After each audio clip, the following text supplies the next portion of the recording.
Bienvenido a un nuevo contenido de Uninorte Co. No olvides suscribirte a nuestro canal.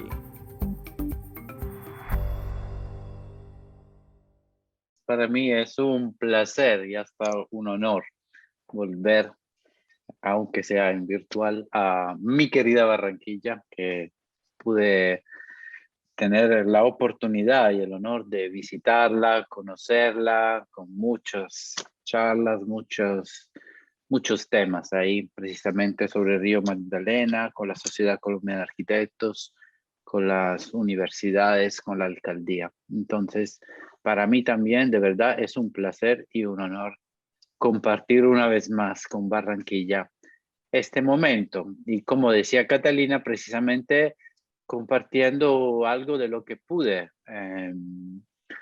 aprovechar con mis estudios, con mis investigaciones en torno precisamente por qué estuve en Barranquilla a raíz de mi conocimiento en Barranquilla con el tema de Río Magdalena, que fue mi tema de investigación para el doctorado.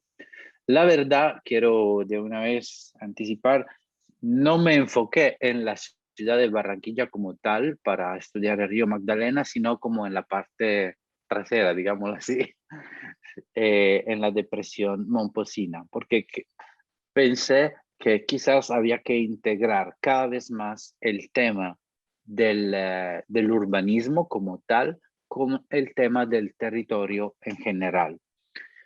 Y no más, pues voy a compartir mi pantalla y presentarle de una vez mi tema, mi tesis, y con eso algunos elementos que quizás pueden ayudarlos a entender un poco lo que he tratado de investigar, averiguar así. ¿Ustedes ven mi pantalla? Ok.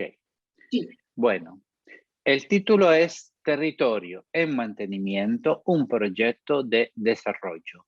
Yo quisiera que estas palabras quisieran como ahí, que van siempre primando y se van como manteniendo a lo largo de toda la presentación. Cada una de estas temáticas podrían ser hasta un curso básico. Cada una podría desarrollar un tema aparte. Territorio como tal, que es todo un tema. Mantenimiento, y es todo un tema, quizás como el enfoque que quise darle también a mi tesis de doctorado. El concepto de proyecto, de proyectar algo en el territorio, sobre el territorio, también es todo un tema. Y el desarrollo, que está muy conectado al tema del proyecto. Y es una palabra demasiado hasta fuerte, diría yo, y que tiene muchos elementos y hasta equivocaciones. Todo está enfocado al tema de Río Magdalena, sobre todo, como verán, en la parte de la depresión momposina o de la Mojana, pues esta es la región que yo pude estudiar. Pero vamos a paso. Y yo le puse un subtítulo que lo verán hasta el final de mi presentación, que es Barranquilla Orgánica, trazas para un urbanismo relacional. Damos primero así como unas frases que me impactaron mucho y que también tienen elementos así como para ir anotando palabras y conceptos. Esta viene precisamente de un estudio que se hizo en la Uninorte.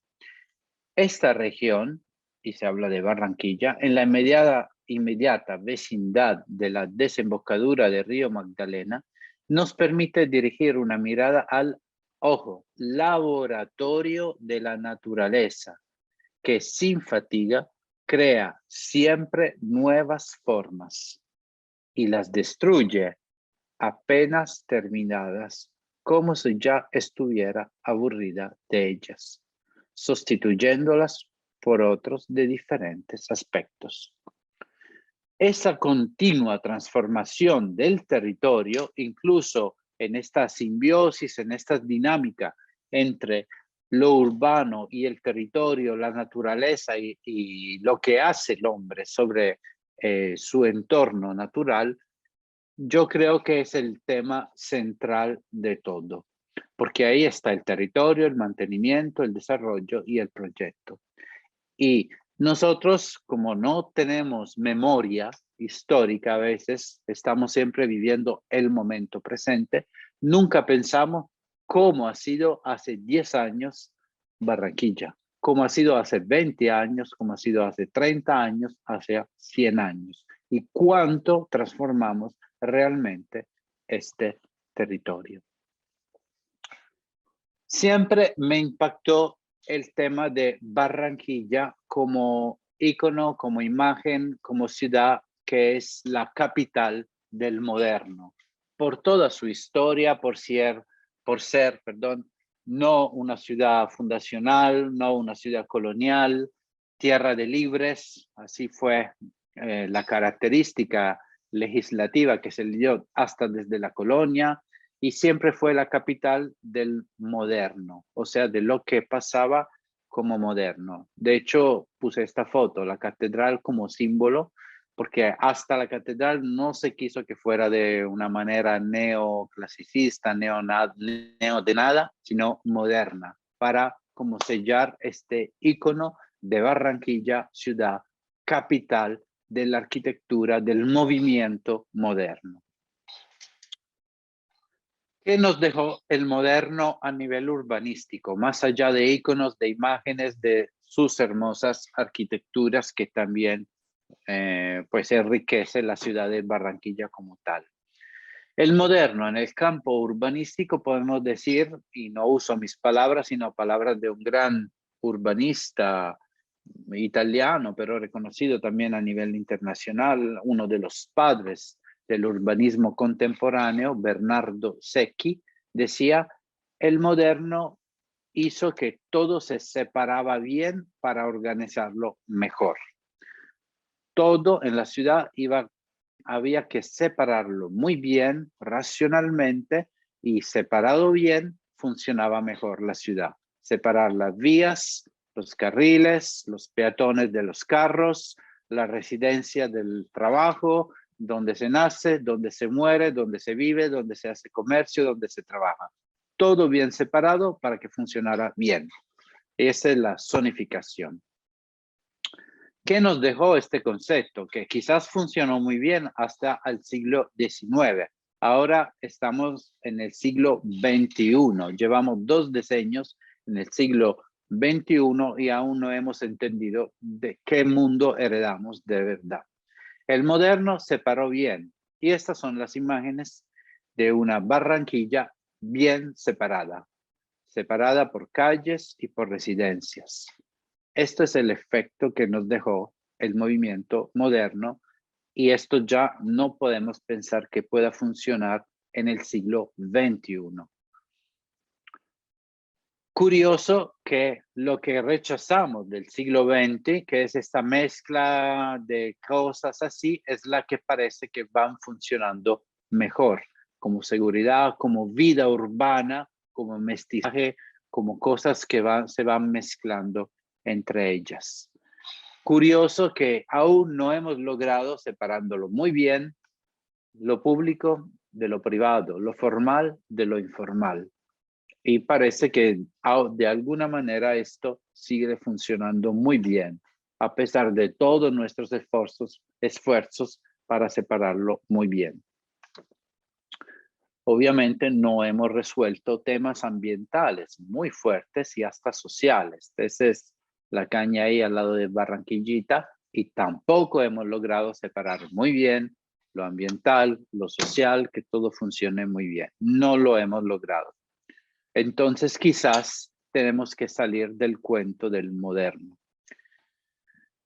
Una de las cosas que en Barranquilla siempre llamó mucho la atención a mis invitados del exterior que iban a visitar Barranquilla era el mercado.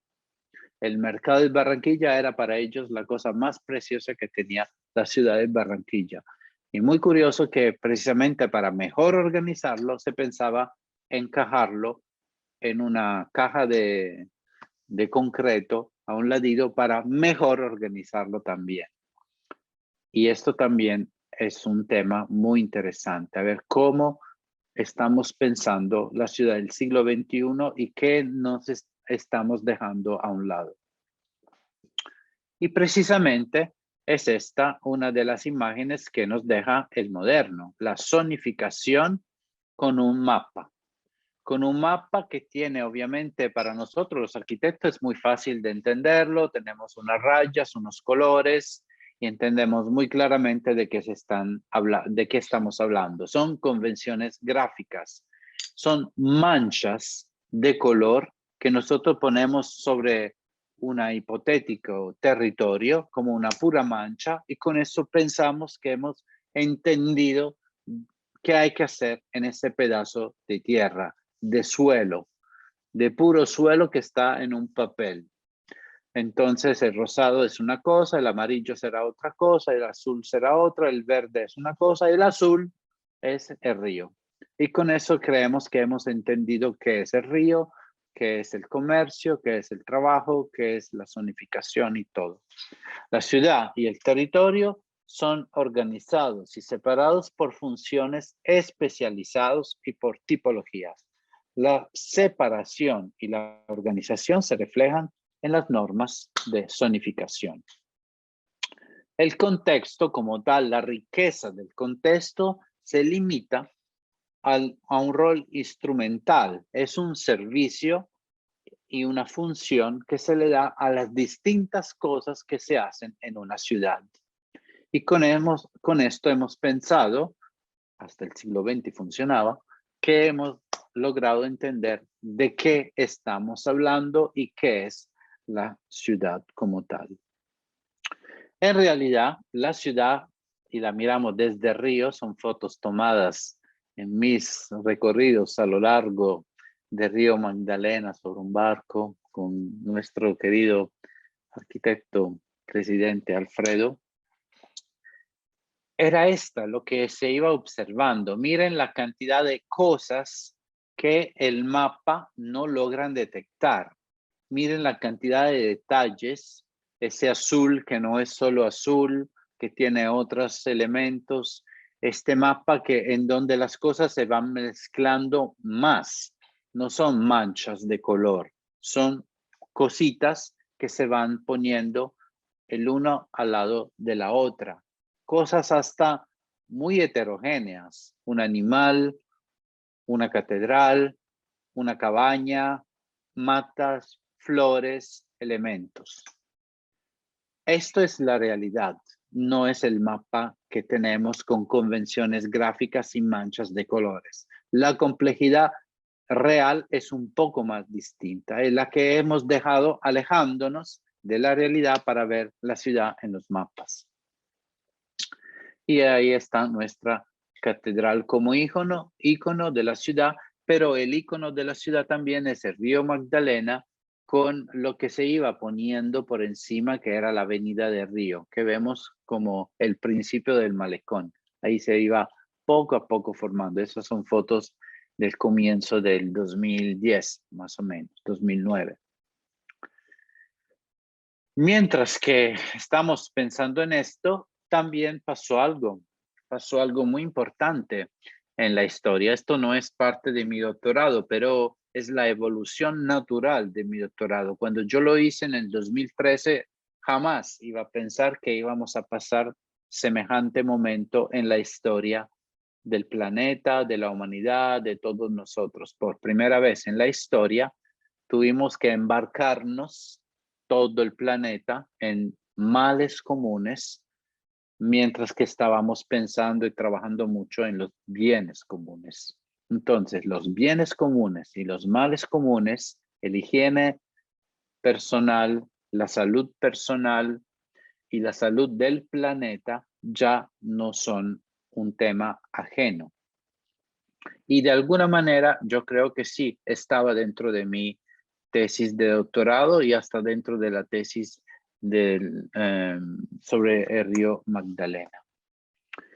Hago un paréntesis precisamente sobre este tiempo y lo hago empezando desde un evento muy importante a nivel internacional que siempre se celebra cada 2 años y que es la Bienal de Arquitectura de Venecia. Se estaba pensando celebrarla en el 2019, antes de la pandemia, con este título: How will we live together? ¿Cómo podremos vivir juntos? Como una pregunta. Esto se pensó antes de la pandemia.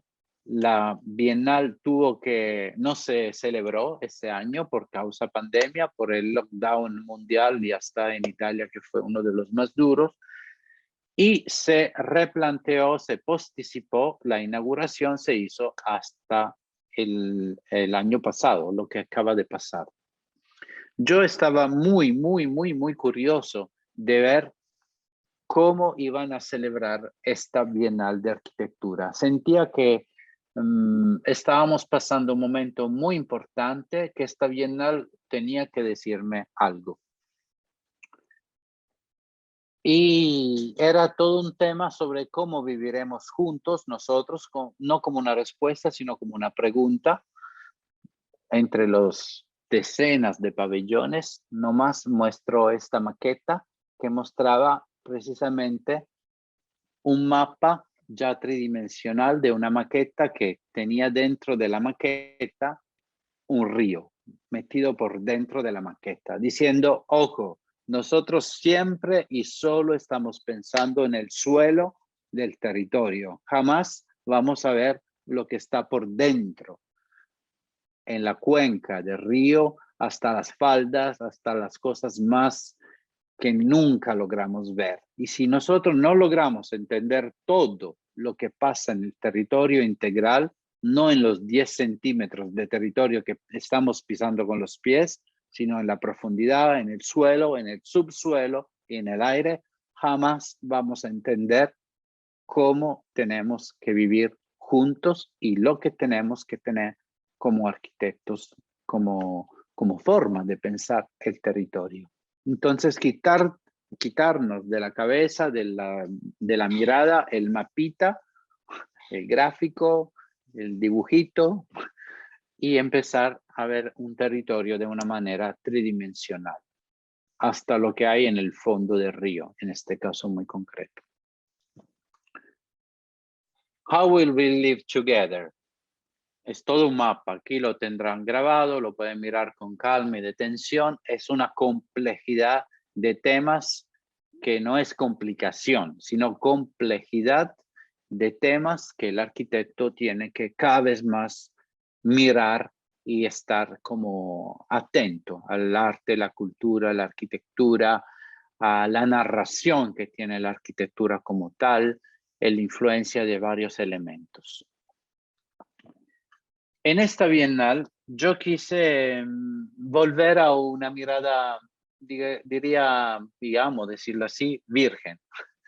Es decir, que ya estaba con tantas cosas en la cabeza que quise que un estudiante del Politécnico de Milán, yo tengo cursos al primer año de urbanismo, entonces estudiantes que son nuevos, entonces sí tienen una mirada limpia, virgen, me acompañara y ver con sus ojos, con sus palabras, lo que se planteaba y lo que iba diciendo. Entonces me acompañó un estudiante que escribió estas cosas, que yo me anoté como un tema fuerte, como si lo estaría diciendo un Renzo Piano. Llegamos a concebir lo que es justo y lo que está equivocado en nuestro convivir juntos. El buen sentido en su acepción más práctica es nuestra guía y nos permite darnos cuenta de qué es lo que no queremos pase en el futuro. Me gusta que lo diga un joven de 20 años. Aún no sabemos cómo viviremos juntos en ese futuro, pero sí estamos muy conscientes de cómo los espacios se puedan transformar en base a nuestro uso. El COVID, como un tirano, nos ha encerrado en nuestras casas, comandando nuestros estilos de vida, nuestras costumbres. Nos hizo esclavos de un bastardo invisible que sin padre y sin origen. Es una situación ocurrida por nuestra, ojo, excesiva gana de urbanizar, condensar, hacer civil lo que es imposible de controlar, la naturaleza. Es imposible de controlar, pero nuestra gana de urbanizar, de construir y construir y construir, es quizás una de las razones más profundas. Estas palabras inocentes quizás tienen más fuerza de cualquier otro experto, yo creo. Es en esta urbanización que se reventó hacia nuestra, es esta urbanización la que se reventó hacia nosotros, volviéndonos como animales en una jaula. Y desde estas jaulas tenemos que pensar en cómo salir para volvernos animales nobles, libres en movimientos. Damos un rumbo a nuestro nuevo habitar. Ya está mi estudiante que está mirando esta pantalla que era muy simpática porque lograba decir la densidad precisamente de lo urbano, de cómo hemos manejado demasiado fuertemente el planeta. Hay un reporte de la revista Nature en estos días que salió que dice que por primera vez la masa que se construyó por los hombres, hecha de tantas cosas, desde un celular hasta los edificios, los barcos, los puentes, es más la masa que hicimos nosotros en nuestros últimos 50 años, es más de la masa biótica del planeta. O sea, nosotros construimos más pesando de lo que pesa el planeta como tal. Este es un elemento que debería darnos mucho a pensar. Cuánto estamos pisando la tierra, sedimentando cosas sobre este planeta. Entonces la palabra es cómo viviremos juntos. Yo no sé si todavía, porque no he vuelto desafortunadamente a pasar por Barranquilla, todavía hay estas imágenes. Por supuesto, nos dice mucho de cómo quizás es difícil vivir juntos en un territorio, en un espacio urbano donde sí, hay mucho cemento, asfalto, donde los árboles están como reprimidos, donde hay una artificialidad que contrasta mucho con el imaginario que quizás nosotros tenemos como pensando en el trópico, en la riqueza tropical que Barranquilla podría ser la capital como tal de la riqueza tropical.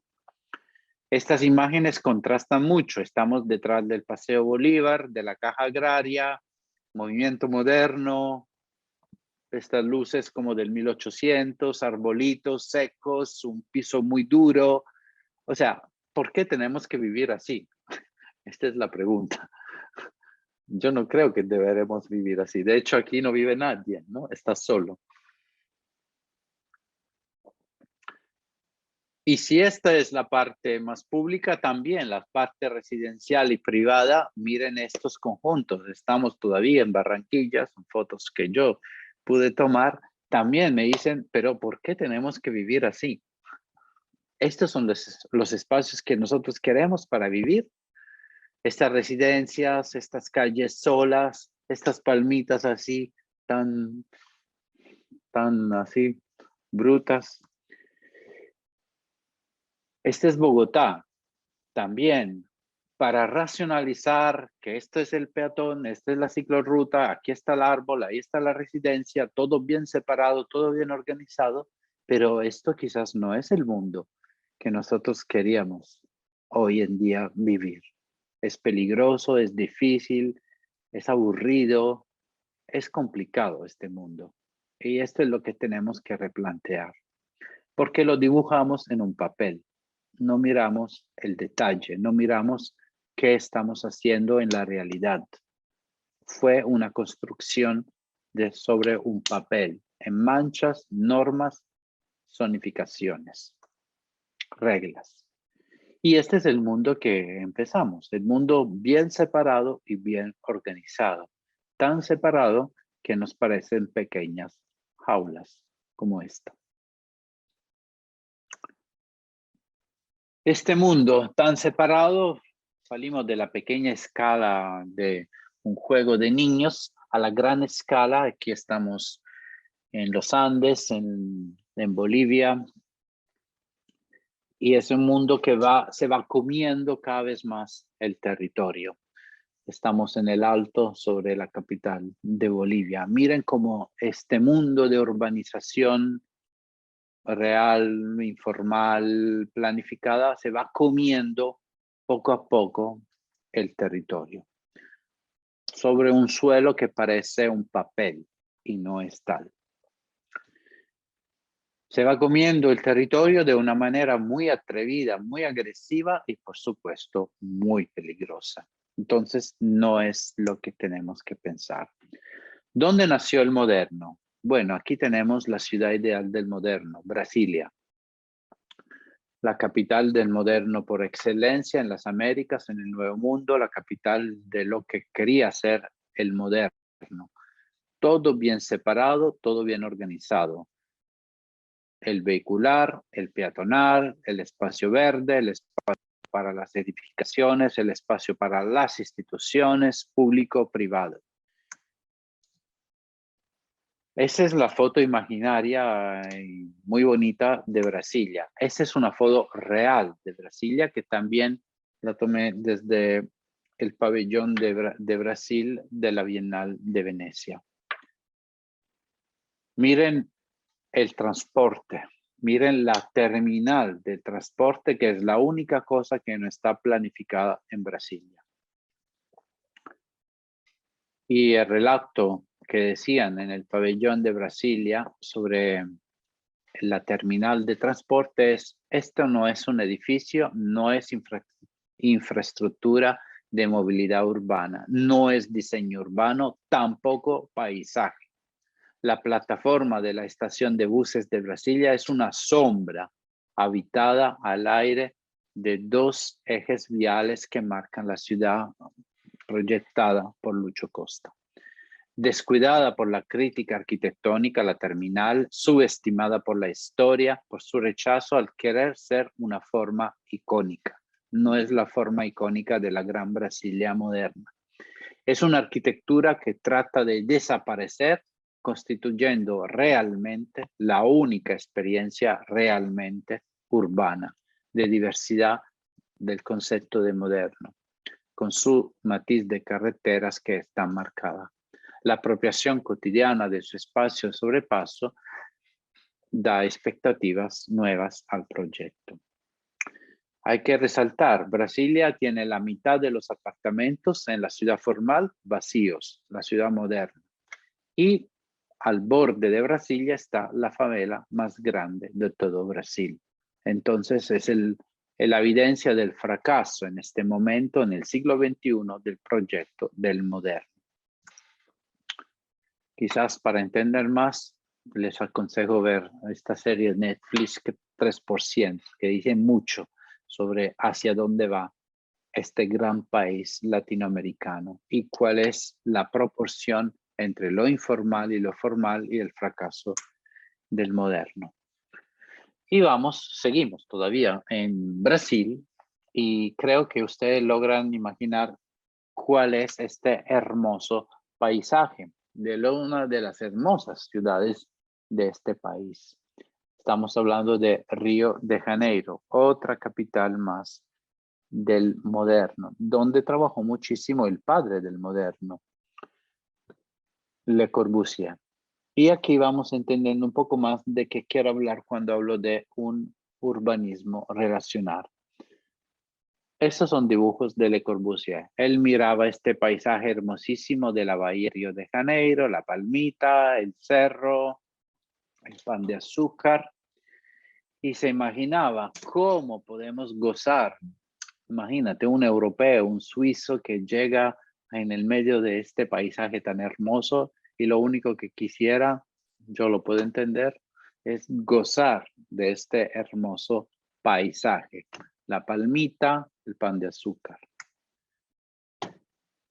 Qué bueno gozarlo, son todas imágenes de Le Corbusier desde mi apartamento, además. Una arquitectura que es una ventana que integra, pero bien distante, la naturaleza. Arquitectura, naturaleza en un diálogo en donde lo que prima es la arquitectura como tal. Y esto es el proyecto de Le Corbusier para Río de Janeiro. Una gigantesca arquitectura que prima sobre la naturaleza, moldea la naturaleza y desde esa arquitectura que prima sobre todo, yo puedo admirar la naturaleza. La naturaleza que es la palmita, el panorama, el paisaje, el pan de azúcar.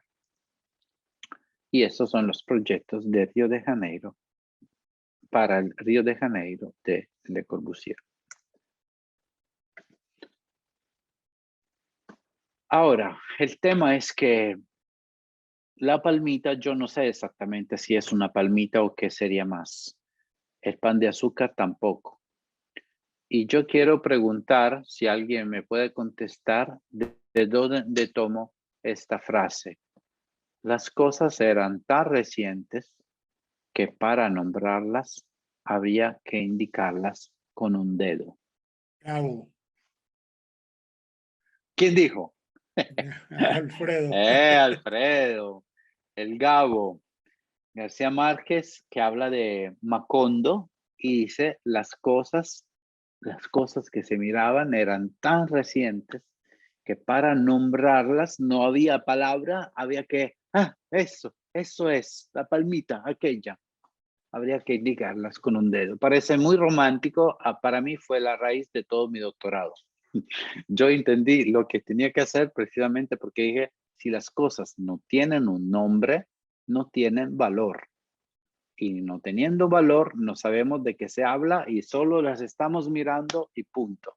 Y alguien se le va a aprovechar, incluso sin saber nosotros que se van a aprovechar de esto, en lo que pasó a América Latina. Las cosas eran tan recientes que ni siquiera sabemos qué son exactamente, porque nunca nos metimos a averiguar qué son las cosas que tenemos a nuestro alrededor. Y esto no es competencia de un biólogo, de un científico, de alguien. No, es nuestra competencia como arquitectos, sobre todo.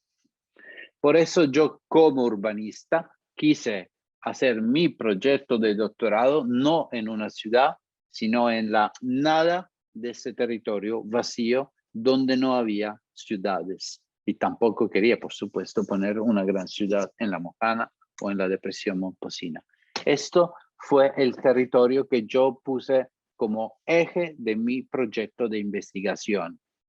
La nada, en donde jamás pensaba ponerle que un viaducto, que un centro comercial, que una torre, que alguna cosa que de alguna manera lograba transformar como una mancha sobre un papel este territorio tan particular, tan delicado.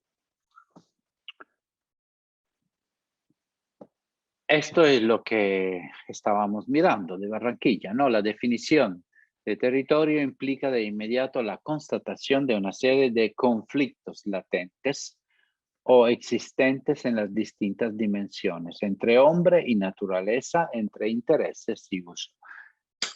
Naturaleza, esto es lo que nos falta todavía. Nosotros vemos estos como manchas verdes que podemos llenar tranquilamente. Estamos al borde de la Ciénaga de Mallorquín, me parece, en estos sectores. No sé si todavía está así o ya, se ocupó también ahí este pedacito de verde. Pero es lo que tenemos que entender realmente. Esto no es la manchita verde, no es una cosa que estoy indicando con un dedo, ese es verde, a ver qué podemos hacerlo. ¿Qué hay detrás de esto? ¿Qué hay por debajo de esto? ¿Qué sucede cuando yo le pongo algo por encima? Obviamente no estoy diciendo ahora, no, guardemos toda la naturaleza, nada, jamás, no vamos a construir nada más. No, solo tomar responsabilidad y saber qué tenemos en nuestras manos y no mirarla solo desde un dibujito en un gráfico. todo nuestro hábitat ha sido transformado completamente por el adviento de la máquina y por su injerencia en la construcción. Esta transformación constituye una diversificación total en las condiciones de equilibrio entre hombre y naturaleza. Y desde el restablecimiento de ese equilibrio depende buena parte de las posibilidades de recuperación de muchas condiciones existentes, actualmente modificadas, de las cuales el ambiente arquitectónico y urbanístico constituye una espía sensible.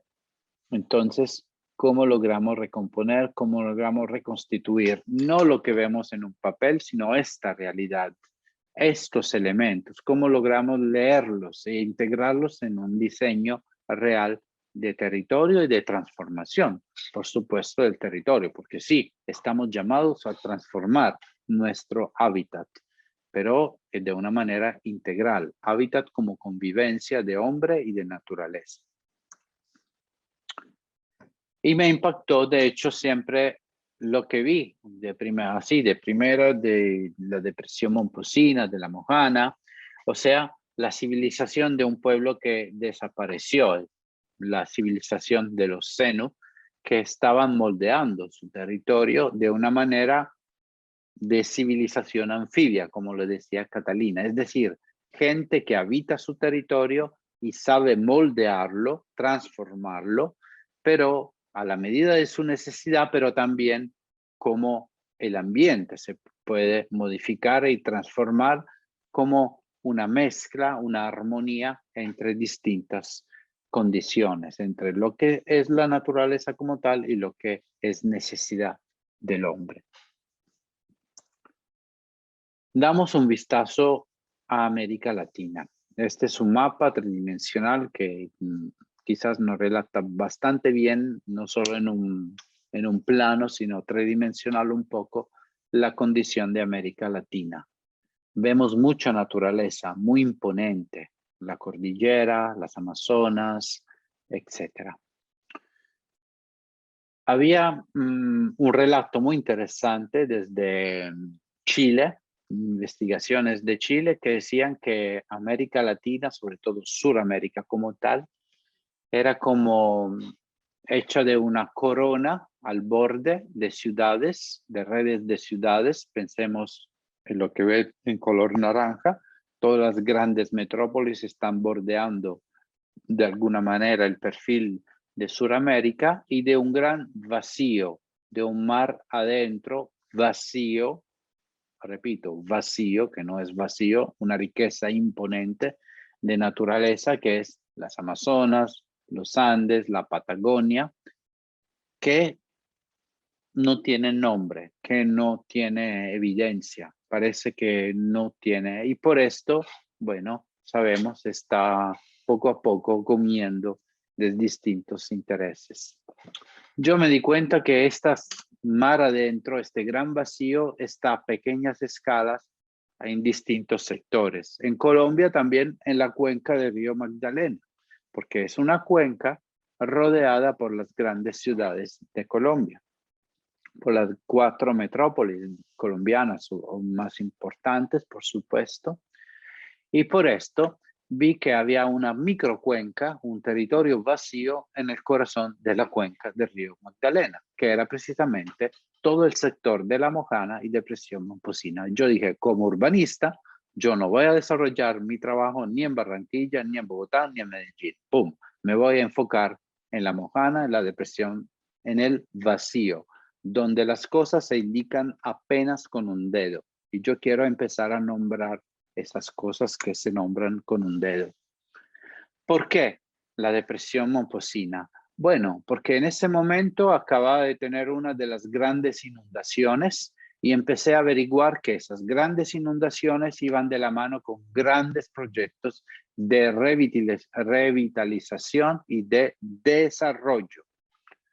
Mientras que estudios estaban diciendo cada vez más, 2009, 2010, hace una década, ojo, hay evidencia de cambio climático. Esto está muy conectado a la pobreza, a riesgo ambiental y la pobreza, desafíos sociales, desafíos ambientales. Y mientras nosotros estamos pensando esto, hay grandes proyectos de desarrollo.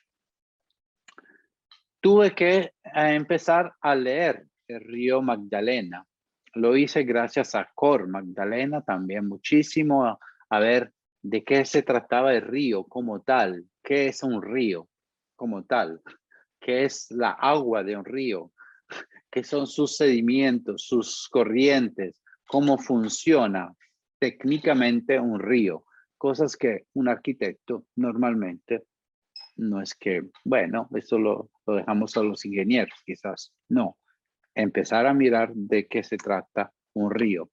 Lo miré desde lo cultural, por supuesto también, el río Magdalena como el eje de la nación, a través de muchos estudios, sobre todo de esto que me encantó, navegando por una nación, que era el tema de una exposición de ese momento, de ese entonces. Y entonces empecé a entender que había un tema que había que empezar a trabajar más, un nuevo paradigma, o sea, el tema relacional. Había que empezar a amarrar más arquitectura, urbanismo, ingenierías, las distintas escalas de aproximación al territorio, instituciones, público, privado, investigación, aplicación como tal. Y ahí es precisamente donde todos estos temas que son el título de esta charla, el territorio, el concepto de territorio, que no es los 10 centímetros de plano que yo pienso, bueno, ahí vamos a pisar todo lo que nosotros construimos como arquitectos, no, es algo más. El mantenimiento del territorio, el mantenimiento del río, es un tema que hay que amarrarlo al concepto de territorio. El proyecto que vamos a hacer, hay que también entender qué es un proyecto. Yo proyecto una idea que tengo en la cabeza sobre un plano y pienso que eso es territorio, ya de una vez. No, no es esto. Y el concepto que viene por encima al proyecto de desarrollo, que haciendo todo esto, pues yo estoy desarrollando el territorio.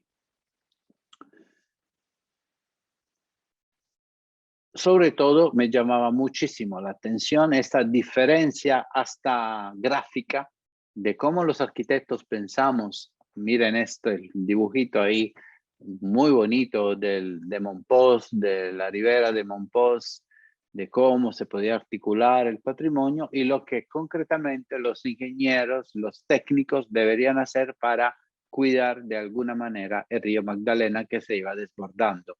Había una distancia profunda, abismal, entre estos dos mundos. Y ahí está la diferencia entre mantenimiento y desarrollo. Y ahí es donde hay que empezar a amarrar las cosas entre ellas. El mundo era tan recién que para nombrar las cosas había que nombrarlas con un dedo. Empecé a mirar entonces cuál era este territorio.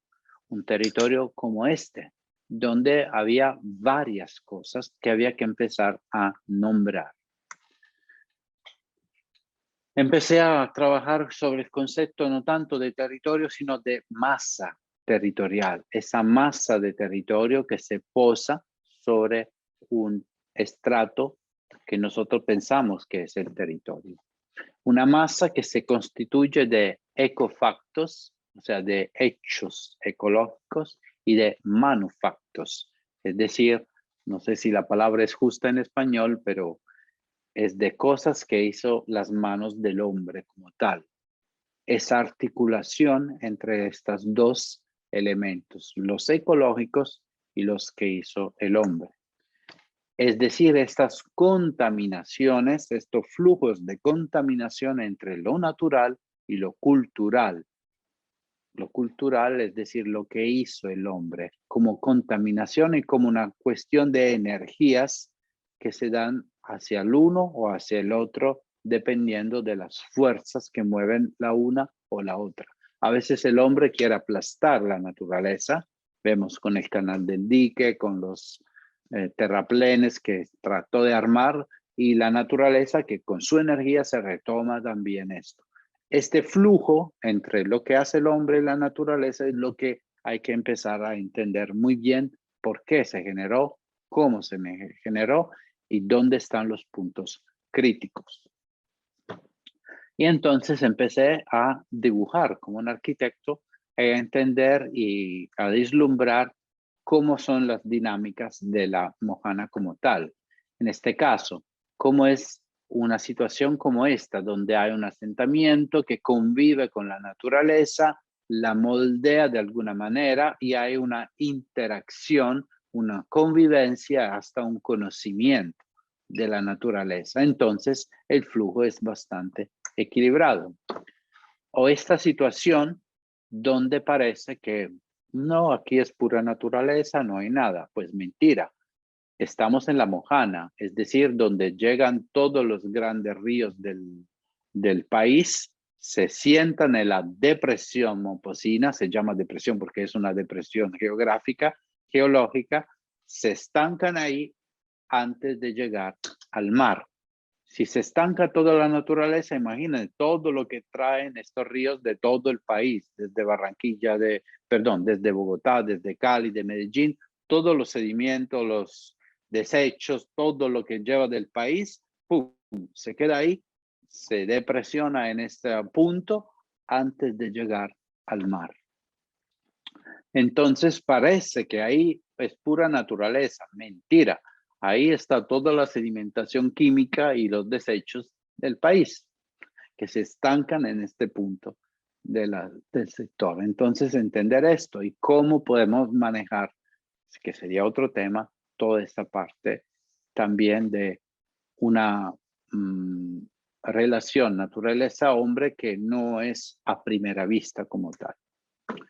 Y finalmente también una parte donde hay un asentamiento que se construyó al borde de la ciénaga, en este caso como tal, un ejemplo típico, y también ahí se ve que la iteración es muy escasa. O sea, aquí me siento, ahí está la ciénaga, bueno, no me importa nada, le doy las espaldas. El utilizo del medio ambiente es así, como depósito, como transporte nomás. Aquí hagamos un corte y miramos un salto a este pequeño video que muestra el desarrollo en los años de Bogotá. En el año 800, 900 después de Cristo, vamos a ver cómo aparece la sabana de Bogotá. Y les voy a explicar por qué este video después. Nace Bogotá, la fundación de la ciudad, hasta 1870 parece que no pasa nada. Y en el último siglo, ahí sí, en pocos decenios, lo que era un pueblito se transforma en una metrópolis de 10 millones de habitantes. Esto es lo que hacemos nosotros si no pensamos bien el territorio. Una ciudad que crece sin un proyecto. Y vamos a entonces, ¿por qué les muestro este video? Vamos a un ejemplo muy claro, la ciudad de Magangué, 1850, 1930, 1976. Dios mío, Magangué en medio de una ciénaga creció como Bogotá, pues en sus dimensiones, pero la forma fue la misma, llenando. ¿Llenando qué? Pues en la sabana de Bogotá, unas lagunitas por ahí, pero terraplenes había. Aquí llenando ciénagas. ¿Cómo es esto? ¿Cómo fue posible? ¿Cómo fue posible que la construcción de Bogotá siguió con la misma metamorfosis, con la misma forma de la construcción de una ciudad colonial fundada por conceptos de la ciudad ideal? Esto es Bogotá y este es Magangué. Crecieron iguales, obviamente con distintas proporciones. Lo que pasa que en Magangué, o sea, en la depresión momposina mojana, llegaron los holandeses. muy expertos en llenar y ganar tierra sobre el mar. Claro, en Holanda era el mar y tenían 2000 años de conocimiento cómo hacer esto. Ambiente tropical, no sabían mucho cómo manejar todo esto. Entonces, el concepto de polder, típico de Holanda, que también pusieron en Magangué, en la depresión Momposina, no funcionó mucho. Entonces, esto es como creció una ciudad como Magangué, poco a poco llenando la ciénaga, así con terraplenos, hasta construyendo barrios. Me llamó mucho la atención que un barrio de Magangué se llama Sí se puede, como un acto de voluntad. Sí, sí, sí, se puede. Si logramos construir sobre la ciénaga, si se construye, si se logra. Obviamente se inundó también este barrio. Y entonces empecé a nombrar cómo son las características de fundación y de construcción por el hombre de la depresión momposina, desde la civilización en seno, desde las ciudades fundacionales como Mompós, de una interacción simbiótica como la que vimos, así de asentamientos medio informales, de pescadores, algo así, o de dispositivos ajenos como el polder holandés. Uno fue abandonado, uno es el latente, el otro no aprovechado y el de Magangué quizás es más prevalente. Entonces, territorio en movimiento, un proyecto de desarrollo. Yo empecé a trabajar estos conceptos. Masa territorial está constituida por manufactos y ecofactos. Hay unos caracteres de flujos y de permanencias que son muy importantes para entender. Y no es tanto proyectar, sino un tema de relaciones, de disposiciones del territorio y de no objetos, sino procesos que se van dando. Y pues mi investigación no tenía como eje objetivo por los temas de investigación como tal un proyecto final, sino como unas hipótesis. Entonces me tomé como un pedacito diciendo, miren, esto es lo que me imagino debería pasar. Un ladito ahí de Magangué, en donde el proceso no es un proyecto, es que se dan cosas que relacionan tantos elementos como de distintas índoles, de agricultura compatible, de tratamiento de residuos, de pasantes y terraplenos para el control de flujos, de centros comunitarios para el conocimiento del territorio y su mantenimiento. Se conoce un territorio si se mantiene y al revés. Cuencas de tratamiento, turismo, hábitat anfibio, ¿por qué no? En palafítico, filtros de control, etc.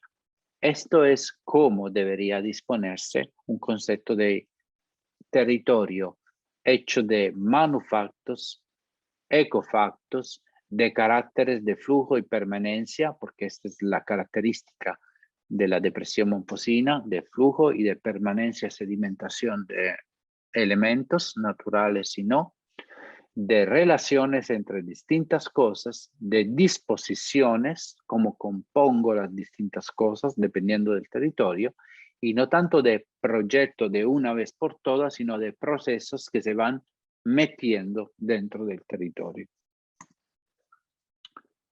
Y esto todo lo nombré como, si habría que hacer un levantamiento del territorio para entenderlo, yo empiezo a hablar no tanto de zonificaciones, sino de un sistema de vida. O sea, cómo la gente trabaja, comercia, cómo vive su espíritu, sus ancestros, como su salud, tiempo libre, ocio, cultura, formación, educación, comunicación, redes, residencia, acogida, no solo residencia, en muchas partes y cómo todas estas se amarran y se vinculan entre ellas en varias cosas, no en manchas de color por la ciudad, sino en hechos muy puntuales. Y por eso entonces el tema es ¿por qué Barranquilla tiene que seguir siendo moderna? ¿Y por qué no sería orgánica? Orgánica en un doble sentido de la palabra.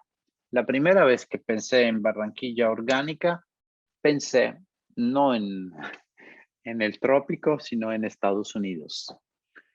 Hace un mes, estuve recorriendo Estados Unidos, tomé esta foto desde el avión del Midwest y el territorio es una malla, todo Estados Unidos está esto, pueden ver el mapa de Estados Unidos, cuadriculada, porque esto es el territorio como se pensó de Estados Unidos.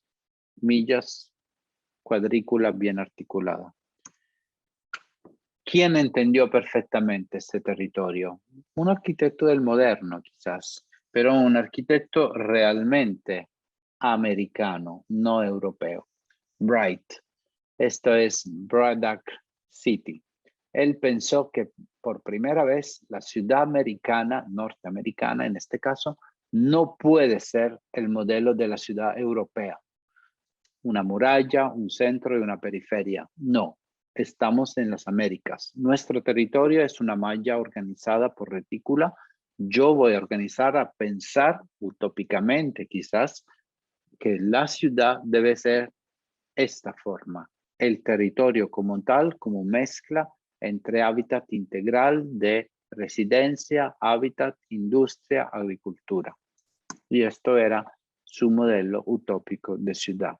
Una ciudad pensada para su territorio y su contexto específico, no tomando modelos ajenos. Y yo pensé, claro, Barranquilla debería volver a ser un poco más orgánica, es decir, pensar qué modelo de ciudad quiere ser desde sí, desde su territorio, desde su contexto. También orgánica en el sentido que se integra más allá del estereotipo, del concepto cultural orgánico, movimiento orgánico, a ser orgánica, es decir, muy vinculada, muy amarrada con su contexto territorial, sobre todo con su río, que ve cruzar como una manchita azul que fluye así y nunca entiende qué hay dentro de ese río, en sus entrañas, qué es lo que está llevando hacia el mar, lo que está pasando desde el mar hacia adentro, y no solo los barquitos o el puerto. Entonces, retomando estas imágenes que vi del proyecto hacia 2100 de Barranquilla, quizás no solo mirarla desde lo alto, desde arriba, desde lejos, como algo que con sus diseños parece contener algo orgánico porque tiene ahí unas formas que parecen orgánicas, sino más bien entrar un poco más en el detalle de Barranquilla. Ahí sí, un buen tema para el observatorio, un observatorio urbano de Barranquilla. ¿Cuál es el sistema de vida? ¿Cómo son las articulaciones entre todos estos elementos y muchos más, por supuesto? Estos son todos titulares que yo puse tener. Entonces sí, una Barranquilla orgánica, no como Bright, por supuesto, era solo una inspiración, fuente de inspiración, sino como un laboratorio o un observatorio.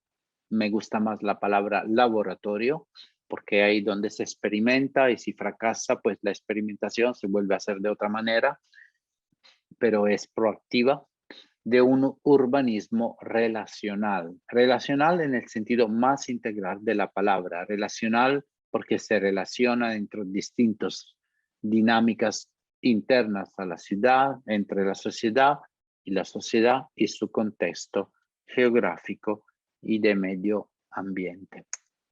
No siendo más, con esto les deseo un buen trabajo y gracias, mil gracias. Y por supuesto dejo abierto a inquietudes o preguntas o lo que sea.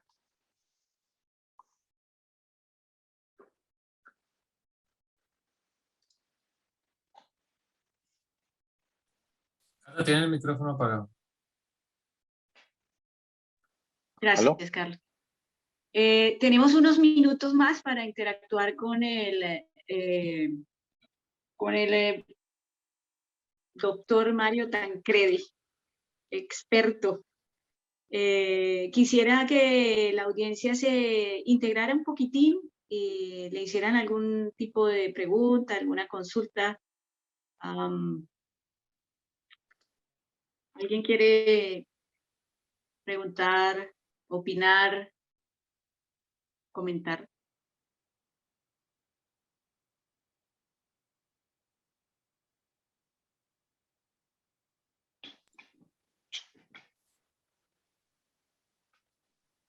Cata, felicitar a Mario.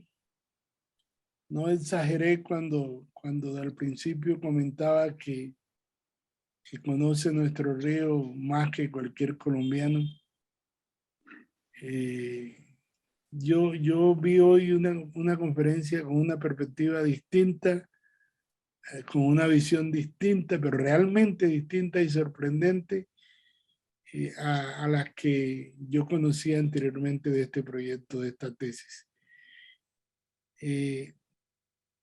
Te pregunto, Mario, ese nuevo enfoque de mirar a ciudades como Barranquilla desde la perspectiva en que tú lo acabas de narrar hoy, con un acierto tremendo, donde desde la crítica positiva hacia una ciudad que la orienta mucho el pavimento y menos el respeto hacia el entorno natural, creo que has puesto a reflexionar muchísimo, pero muchísimo a todos nosotros. ¿Qué te orienta hacia enfocar lo que fue inicialmente tu tesis al tema de hoy, en el entendido en que yo recuerdo de tu tesis algo que jamás podré olvidar? Y era esa visión que tiene la población fluvial nuestra, de que le huye al río, que venga el río como un enemigo, cuando es el mejor aliado que podría tener. Y cíclicamente nos alejamos del río, hasta con una imagen de un río perverso, un río que no es amigable, un río que la respuesta del gobierno a lo largo de las décadas y del siglo es consecuente con esa imagen. Abandonamos el río siendo la principal carretera de Colombia, seducidos por un sistema de transporte carretero siendo más costoso, más ineficiente, cuando podíamos tener un sistema de transporte mixto, que la columna vertebral fuera el río Magdalena. Me queda esa inquietud, porque ese giro, que de paso es supremamente interesante y por el cual, por supuesto, te felicito. Gracias. ¿Por qué este giro? Precisamente porque, claro, yo creo que nosotros los arquitectos tenemos el miedo a la naturaleza también. Le tenemos el miedo, estamos demasiado enfocados en nuestra formación, que es de ladrillos, de cemento, de ciudad, de urbano, de piso, de torres, de tantas cosas. Y hasta le tenemos miedo, ¿no?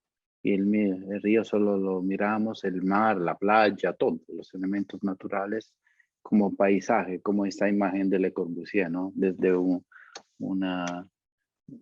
ventana, no logramos entrar. Y hasta que no logramos, quizás no tendremos la narración suficientemente fuerte como para abrir una mesa sólida de trabajo con otras instituciones y agendas, ¿no? Y nos ven como siempre como medio poéticos ahí, sobre todo mirando desde lejos, sentado. Este es el paisaje, lo que tenemos. Ahí está el río que pasa, aquí le vamos a poner la avenida del río y punto. Hasta ahí llegó. Y tenemos que meternos nosotros dentro de río en este caso. Muchas gracias, Mario. Muchas gracias, Mario. La verdad es que yo he quedado impactada con esa postura en términos de eso, precisamente hablando de reconocer el territorio desde el río, porque finalmente uno de los temas que nos compete trabajar ahora. Hablaba, sí está aquí mi partner Carlos Bueno, que estamos trabajando el tema de hábitat y vivienda. El tema es ese, o sea, vamos a trabajar en el entorno del río, pero el río sí, como una amenaza no. Tenemos que ver cómo se reconoce y cómo abrimos esa frontera, porque inclusive de todo lo que hemos visto en este recorrido y de pronto de las cortas charlas en que hemos enfrentado la temática del río, lo primero que hay es eso, una barrera gigantesca. ¿Y cómo vamos a hacer ese? Yo hoy lo mencionaba eh, cito aquí una gran amiga, la doctora María Verónica, que hablábamos en algún momento, inclusive que hicimos un trabajito con Alfredo, cómo cosemos, cómo hacemos unas costuras para poder afianzarnos hacia ese territorio inexplorado, además, temible, ¿sí? Porque el río se desborda, porque el río la creciente, porque se lleva, por muchas razones, ¿no? Sin embargo, está esa preexistencia de la intervención y de todo lo que se ha hecho, que ha de alguna manera intervenido sus cauces, que ha generado en el tiempo unos procesos que no hemos sido tan conscientes de esos procesos que se han manifestado a partir de esas intervenciones, ¿no? Todo ese concreto vertido, todos esos tan destacados colocados. Entonces, para mí, inclusive esta mañana teníamos una charla con los chicos, un debate precisamente de eso. Para mí esto es una masterclass, estoy fascinada, o sea, yo quisiera retomar este tema contigo en muchísimas otras oportunidades. Yo creo que aquí hay otros profesores de otros, digamos, de diferentes complejidades, y los invito de pronto a una interacción con Mario, con este experto. Es fascinante escucharte hablar y saber de ese conocimiento que tienes tan profundo de nuestro río grande. Hermoso río. Hermoso río. Adelante, Charlie, ¿algún comentario para Mario, por favor? Sí, hola Mario, mucho gusto. Primeramente, Hola. y más gracias además por la charla, creo que estuvo muy interesante, muy nutrida. Me fascinaron también los conceptos y me gustó mucho cómo empezaste a hablar de lo que estabas trabajando, pero con anterioridad a entender qué significaban esos conceptos. Creo que eso fue súper clave para poder entender como la narrativa de lo que quieres socializar con tu proyecto, y que además es muy rico, además como poder ver, escuchar otras miradas también, que es lo que más nos interesa aquí en la Universidad del Norte, es escuchar otras miradas de otros proyectos, de no solamente arquitectos, pero también ingenieros, pero también artistas, pero también diseñadores, que todos estamos como tratando de intentar, así como mencionabas, como reconocer de qué va la dinámica del río, y que ha pasado mucho tiempo y seguirá pasando mucho tiempo, pero que es muy complejo, que tiene muchas complejidades. Entonces, nada, en principio agradecerte por esta excelente charla. Yo me voy con un tema que tiene que ver con específicamente como el paisaje del río. Creo que todavía se sigue considerando que arquitectura es solamente lo sólido y lo concreto, y específicamente en lo material, que es lo concreto, pero todavía hace falta como un reconocimiento mucho más grande, mucho más fuerte, de entender que arquitectura también se habla desde el paisaje, y hablar desde el paisaje no es solamente la dinámica de entender una dinámica ecológica, sino también cultural asociada a esa dinámica ecológica. En este caso, como mencionabas en algún momento de tu charla, sobre las culturas anfibias, ¿no? Y si uno empieza como a entender un poquito más desde los mismos asentamientos y quiénes somos también como habitantes en el territorio de Colombia, gran parte es anfibia. Entonces, como reconocer eso también desde el mismo paisaje, creo que es un gran reto para poder entender el hábitat, y que no hay una sola respuesta. Yo creo que lo interesante de la academia, y que invitamos también a todos los estudiantes y profesores que están aquí acompañando, pero además también invitados, es poder no llegar como una solución específica o concreta, pero indagar mucho más. Creo que en el indagar, qué podríamos hacer o qué pasaría si, creo que es mucho más rico poder entenderlo de esa forma, ¿cierto? Para poder obviamente pues tener más campo de investigación. Creo yo que sí hace falta mucho más campo de investigación. Y nada, mil gracias, Mario, por esta fantástica charla, y ojalá también todos los chicos aprovechen como estos espacios para aprender también. También mil gracias a la profe Cata por su fantástica gestión aquí con la universidad. Y bueno, eso era todo, así que mil gracias, Mario. Gracias a Gracias, ti. gracias. Hay una joven que hace un comentario. La ciudad moderna es como estar en un zoológico, parece, dice. Sí, eso Un personaje. estaba mirando. ¿Qué quiere decir? Estaba curioso de entender bien qué. Oh, pues, está aquí Mariana, ¿quieres Hola, compartir? profe. Hola, Hola. adelante. Hola, un gusto. O sea, sí, es que sentí que era como un zoológico, pero a la inversa. Estar en la ciudad moderna, así como usted mostraba el ejemplo de cómo Le Corbusier imaginaba Río era, creo. Entonces, como esa barrera, pero en vez de convivir con la naturaleza, se visualizaba encerrándose para visualizar la naturaleza, en vez de tener una relación con ella directamente.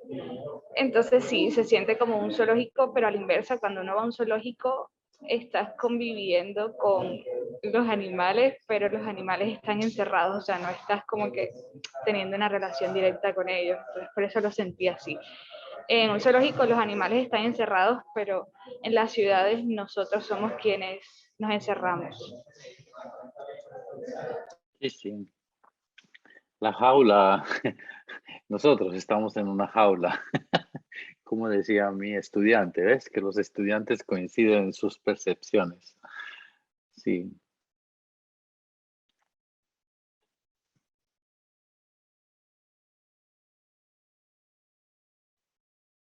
Pero ahí está como el contraste y la pregunta a la hora de cuestionarnos las ciudades ahora, o sea, en qué momento comenzamos a enjaularnos y a dejar de lado la naturaleza.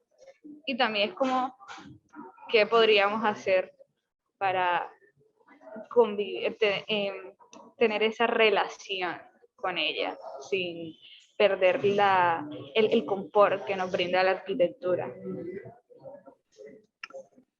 Yo creo que es salir de la jaula, de una jaula mental que nosotros tenemos como formación, no por malos, por supuesto, no, nadie nos quiso poner en una jaula, pero quizás en nuestro vivir todos los días, en nuestro pensarnos como arquitectos, nos encerramos en una jaula que es el papel, el gráfico, la cosa, sino lo que estaba diciendo el profesor antes, indagar, salir, buscar, entender, escuchar, mirar la realidad. Todo esto es lo que nos hace salir de una jaula que nosotros poco a poco vamos construyendo, que nuestro aula, nuestro salón, no solo físico donde estamos practicando nuestras primeras experiencias de arquitectura, sino nuestra jaula donde encerramos nuestros pensamientos. La arquitectura es esto, y vamos estructurando con los principios necesarios, por supuesto, pero siempre es la búsqueda de lo que está más allá de lo que pensamos que es la realidad y que no es la realidad. Muchas veces la representación gráfica de la realidad. Y nosotros lo confundimos muy fácilmente. lo que es la realidad desde su representación gráfica. Y por eso nos encerramos en una jaula buscando las cosas al borde y no entrando en la realidad. Los primeros, como dice Alfredo, o sea, que le tenemos miedo al paisaje somos nosotros, porque miramos el paisaje como una postal y no entramos en el paisaje, en sus entrañas. Las cosas las vamos indicando con un dedo. Ese es un río, esa es una colina, esa es una palma. Pero, ¿qué es el sentido de una palma? ¿Por qué hay que poner una palma? No vamos a preguntar tanto. La palma es el dibujito. El río es el azul ahí, que está como concepto gráfico en nuestro dibujito. Y así. Y no. ¿Por qué ese es azul el río? ¿Quién dijo que es azul? El río Magdalena no es azul. Ya esto debería cambiarnos la forma de pensar.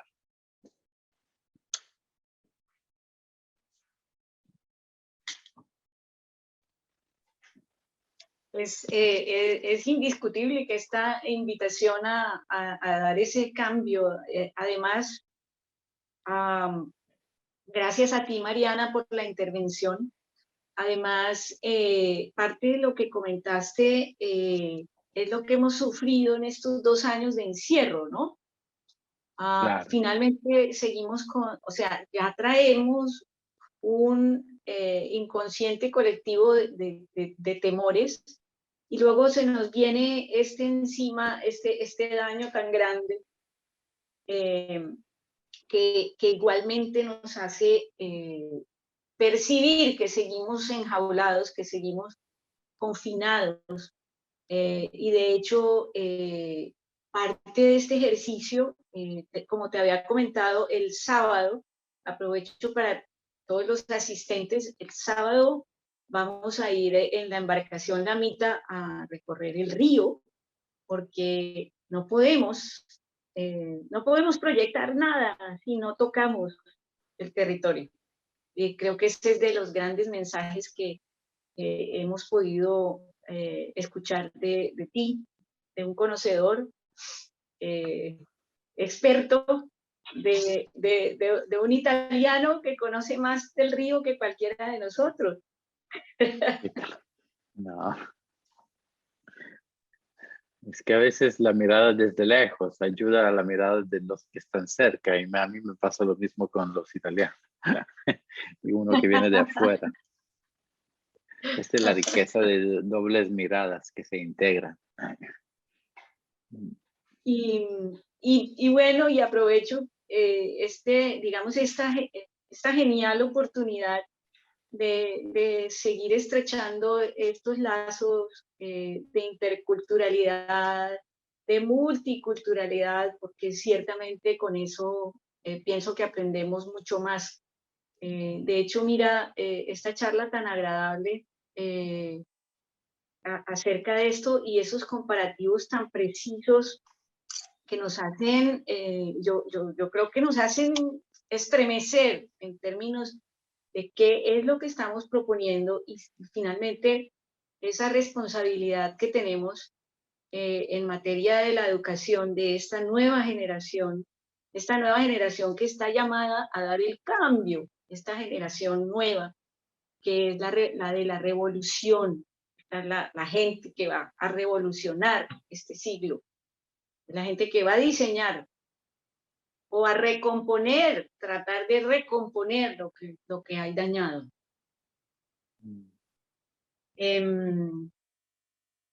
Quisiera de pronto aprovechar unos minuticos que nos quedan para interactuar con Mario, los profesores. Los micrófonos están abiertos, adelante. Por aquí había profes, no sé si está Luis con nosotros. Jennifer, adelante. Jennifer es estudiante, está en 4º semestre. Adelante, Jennifer. Buenas tardes. Hola. Buenas tardes. Bueno, quería comentar con lo que había dicho mi compañera Mariana anteriormente.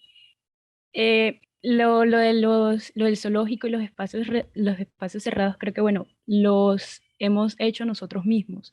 Porque teniendo en cuenta la traza urbana de Barranquilla, pues cada persona fue haciendo su propia vivienda. Entonces, eso de que, bueno, nosotros queremos un espacio propio, que, bueno, este es mi lugar y no quiero que nadie entre aquí, quiero que sea para mí solo. Entonces, eso es lo que nos ha hecho cerrar los espacios y como, bueno, como dice la compañera, pues volverlo una ciudad como un zoológico en el que nos encerramos en nosotros mismos, en nuestro espacio, en nuestra mente y no permitimos que nadie entre allí. Por otro lado, eso de que, bueno, creo que pensar en la transurbana y arreglar la transurbana, crecer cerca del río, también tenemos que pensar en las personas que viven allí. Algo que hablábamos con la profesora Catalina es que cuando se creó el malecón, se cerró, bueno, se puso una barrera para los habitantes que allí vivían, en el barrio que queda al lado del malecón, pues estábamos investigando acerca de ello, y la mayoría son, o sea, su fuente económica era la pesca. Entonces, crear esa barrera que impida a los pesqueros entrar a ese río, experimentar con ese río y tratar con el río, es lo que tenemos que ver también, como los habitantes que están ahí y darles la oportunidad de que puedan eh, como comunicarse con el ambiente. Era todo. Así es. Gracias, Jenny.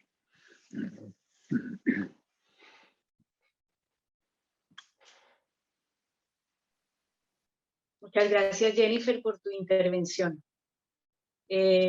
Chicos, anímense, aprovechen esta feliz circunstancia y esta compañía de lujo.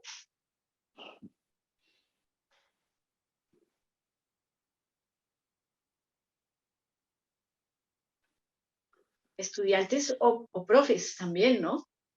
Claro. Le tienen miedo al profesor. Ay, no, ¿qué tal? La próxima vez no será así, con una pantalla, sino tomando una buena arepa y huevo. Así que será más fácil. Siempre serás bienvenido a esta casa y ojalá que podamos establecer unos vínculos más fuertes para que podamos tenerte de nuevo y contar con tu compañía. Tengo aquí un mensaje de la profesora Marta Castilla. Dice, muchas gracias, profesor Mario, por esta charla. Me parece clave. Gracias por esta reflexión que nos permite ver los aciertos y desaciertos del modernismo, no solo de nuestra relación como usuarios, seres humanos, con espacios edificados, sino también con los elementos naturales, como es el caso del río. Reconectar nuestra relación con él en un sentido más humano y no como un simple elemento artificial más que hace parte del paisaje. Esta excelente reflexión de nuestra compañera Martica. Gracias, Marta. Sí, por supuesto, yo fui muy duro así con el moderno. Es que quería tumbar el moderno. No voy a tumbar las edificaciones del movimiento moderno tampoco. Solo estoy diciendo que pasó una generación y nosotros todavía no tenemos claramente cuál es la idea de ciudad que queremos, que tenemos que salir por esto del concepto del moderno, no por malo, sino que no es contemporáneo, ¿no? Entonces, es más por este tema, ¿no? Como salir de nuestra jaula de referentes de modelos de ciudad del siglo XIX o XX también, que es más o menos lo mismo, ¿no? Y pensar cuál es la ciudad siglo XXI.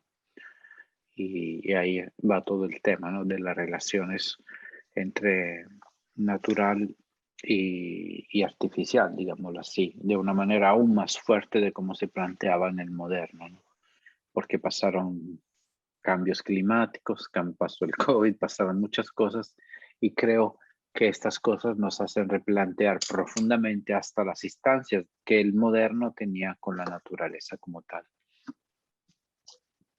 Total.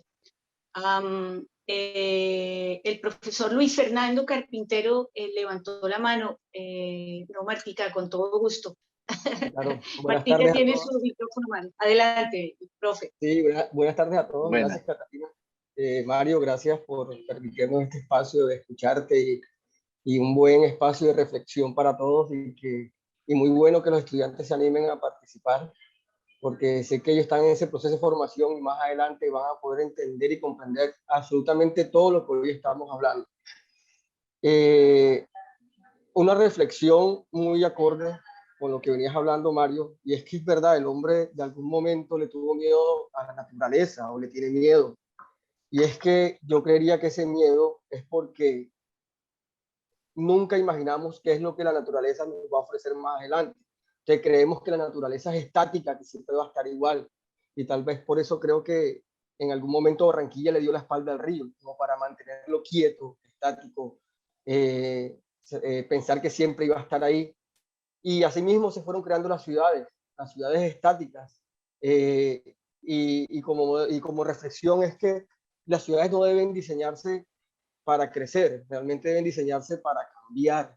Y eso fue un ejemplo práctico y actual que hoy tenemos hoy en día y fue el COVID.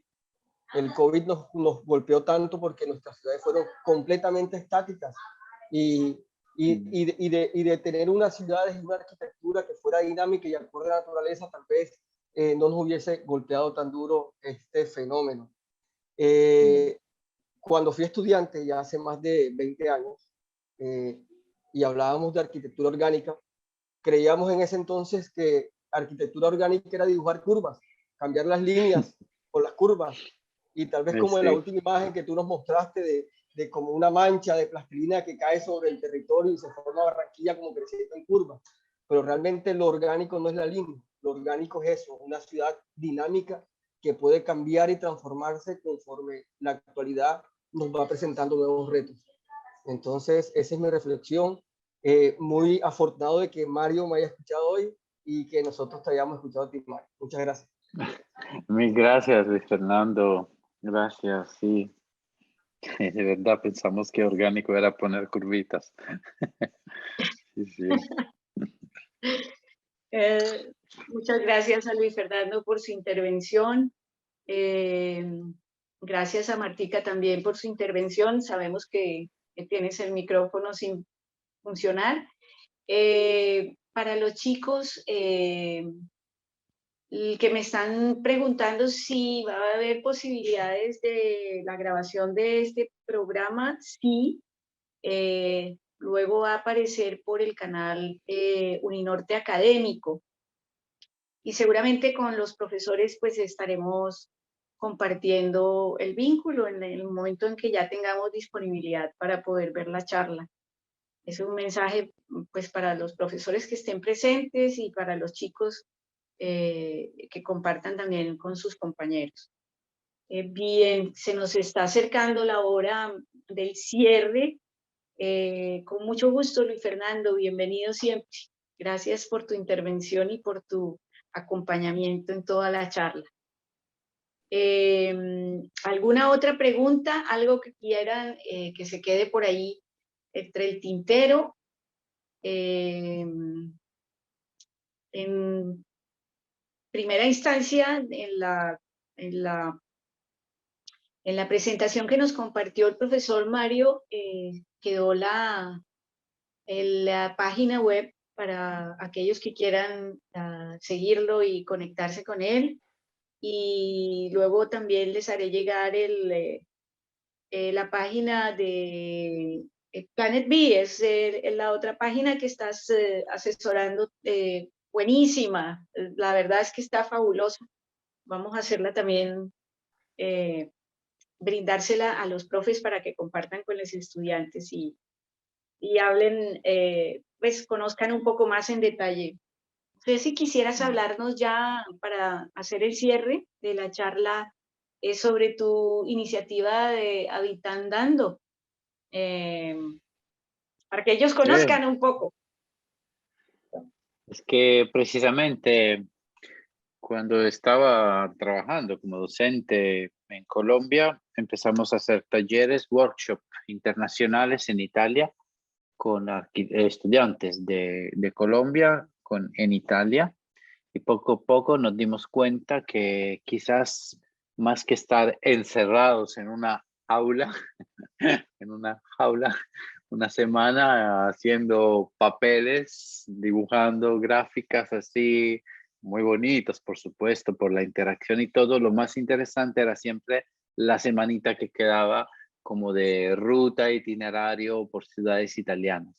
Y vi cada vez más, a la medida que iban pasando los años, que la curiosidad, la atención era más hasta este recorridito que se daba para las Italias o hasta en Europa, que no en la semana pasada en la aula universitaria en una universidad de Italia. Entonces, ahí nació el concepto de que quizás el workshop más interesante era en el territorio. Y nació Habitandando, habitar y andar. Habitar es avere, o sea, poseer algo. Habitar es poseer algo. Y andar, que es como la metáfora de nuestros tiempos contemporáneos.